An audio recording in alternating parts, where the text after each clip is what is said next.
Hey guys, on today's video, we're going to be connecting this controller to your Xbox. I'm going to show you that. So there's two ways. One of the ways, and the most simple way, is to use a cable. You're going to need a cable like so. So this is USB-C and regular USB. So you just plug this in on the back, and this end will go to your Xbox. It's just going to sync up right away. Another way would be the wireless way. So let's say you don't have a cable, that's all right.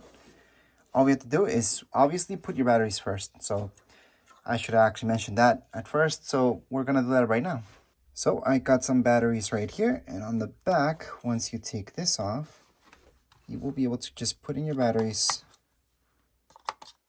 Here we go. Close this up. And there we go.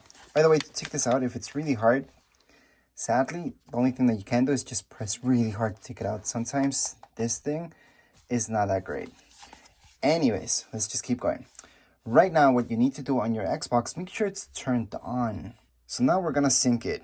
All we have to do is just press this button. Then our sync is back here. Just hold on to it. And then this light should be blinking like so. Now on your Xbox, you're gonna see this light. And here you're gonna see this button. Just press that one. It's gonna blink like so. So both of them should be blinking at the same time until they kind of like sync up.